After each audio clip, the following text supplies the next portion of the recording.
പണ്ഡിത രമാബായിയും മുക്തി മിഷനും.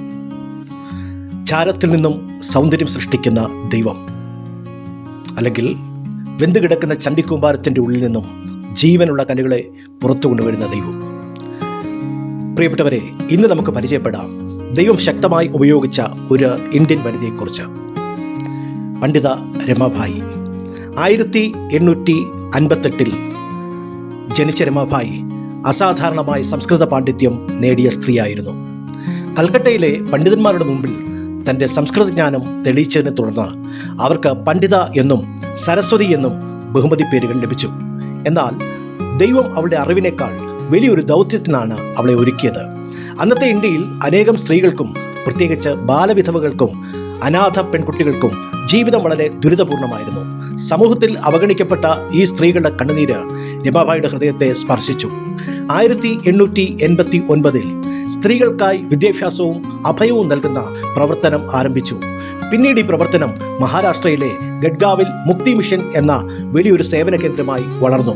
മുക്തി എന്ന വാക്കിന്റെ അർത്ഥം വിടുതൽ അല്ലെങ്കിൽ സ്വാതന്ത്ര്യം എന്നാണ്. മുക്തി മിഷന്റെ ലക്ഷ്യം ഒരു കെട്ടിടം പണിയുക മാത്രമായിരുന്നില്ല, തകർന്ന ജീവിതങ്ങളെ വീണ്ടും പടുത്തുയർത്തുക എന്നുള്ളതായിരുന്നു. 1896 ക്ഷാമകാലത്ത് രമാബായി ദുരിതമനുഭവിച്ച സ്ത്രീകളെയും കുട്ടികളെയും അന്വേഷിച്ച് പല പ്രദേശങ്ങളിലും പോയി രോഗികളും പട്ടിണികളിലായവരും അനാഥരുമായ അനേകരെ ഗഡ്ഗാവിലേക്ക് കൊണ്ടുവന്നു. പിന്നീട് അവരുടെ എണ്ണം ആയിരങ്ങളായി വർദ്ധിച്ചു. അവിടെ അവർക്ക് ഭക്ഷണം ലഭിച്ചത് മാത്രമല്ല, വിദ്യാഭ്യാസം ലഭിച്ചു, തൊഴിൽ പരിശീലനം ലഭിച്ചു, സ്നേഹം ലഭിച്ചു, അഭയം ലഭിച്ചു. ഏറ്റവും പ്രധാനമായി അവർക്ക് പ്രത്യാശ ലഭിച്ചു. ഇതാണ് മുക്തി മിഷന്റെ ഏറ്റവും വലിയ സന്ദേശം.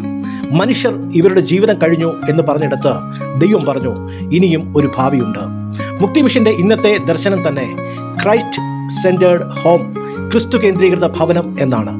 പശ്ചാത്തലം എന്തുതന്നെയായാലും ദുരിതത്തിലായ സ്ത്രീകളെയും കുട്ടികളെയും സ്വീകരിക്കുകയും പരിചരിക്കുകയും ശക്തിപ്പെടുത്തുകയും ചെയ്യുക എന്നുള്ളതാണ് അതിൻ്റെ ലക്ഷ്യം.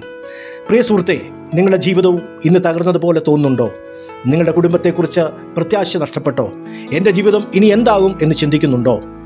മുക്തി മിഷന്റെ ചരിത്രം നമ്മോട് പറയുന്ന ഒരു വലിയ സത്യമുണ്ട്. ദൈവത്തിൻ്റെ കൈകളിൽ ഏൽപ്പിക്കപ്പെട്ട ഒരു തകർന്ന ജീവിതം പോലും അനുഗ്രഹത്തിൻ്റെ ഉപകരണങ്ങളായി മാറാം. രമാബായിയുടെ ജീവിതം നമ്മെ പഠിപ്പിക്കുന്നത് ഇതാണ്. നമുക്ക് വലിയ സമ്പത്ത് ആവശ്യമില്ല, വലിയ സ്ഥാനവും ആവശ്യമില്ല, വലിയ ശക്തിയും ആവശ്യമില്ല. ദൈവത്തിന് സമർപ്പിച്ചൊരു ഹൃദയം മതി. ഒരു മനുഷ്യൻ്റെ വേദന കാണാൻ കഴിയുന്ന കണ്ണുകൾ വേണം. ഒരു മനുഷ്യനെ ഉൾക്കൊള്ളാൻ തയ്യാറായ കൈകൾ വേണം. ഒരു തകർന്ന ജീവിതത്തോട് നിനക്ക് പ്രത്യാശയുണ്ട് എന്ന് പറയുവാനുള്ള ഹൃദയം നമുക്ക് വേണം.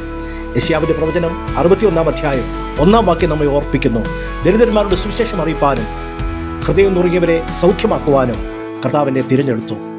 യുക്തി മിഷന്റെ സേവന ദർശനത്തിലും ഈ വചനത്തിന് വളരെ പ്രാധാന്യമുണ്ട്. പ്രിയരെ, ഇന്നും നമ്മൾ ഒരു തീരുമാനമെടുക്കണം. നമുക്ക് ചുറ്റുമുള്ള ഒരു വേദനിക്കുന്ന മനുഷ്യനെ കാണാം, ഒരു അനാഥ കുട്ടിയെ സഹായിക്കാം, ഒരു നിരാശനായ വ്യക്തിയെ പ്രോത്സാഹിപ്പിക്കാം, ഒരു തകർന്ന കുടുംബത്തിന് വേണ്ടി പ്രാർത്ഥിക്കാം. കാരണം ദൈവം നമ്മെ അനുഗ്രഹിക്കുന്നത് നമുക്ക് വേണ്ടി മാത്രമല്ല, മറ്റുള്ളവർക്ക് അനുഗ്രഹമാകുവാനുമാണ്. പണ്ഡിത രമാബായിയുടെ ജീവിതം അതിൻ്റെ മനോഹരമായ ഒരു ഉദാഹരണമാണ്. തകർന്ന ജീവിതങ്ങളെ പുനർനിർമ്മിക്കുന്ന ദൈവം ഇന്നും ജീവിക്കുന്നു. അതുകൊണ്ട് ഇന്ന് നിങ്ങൾ ഓർക്കുക, എൻ്റെ ജീവിതം അവസാനിച്ചിട്ടില്ല. ദൈവത്തിന് എന്നെക്കുറിച്ച് ഇപ്പോഴും ഒരു പദ്ധതിയുണ്ട്. ദൈവം നിങ്ങളെ അനുഗ്രഹിക്കുമാറാകട്ടെ. ആമേൻ.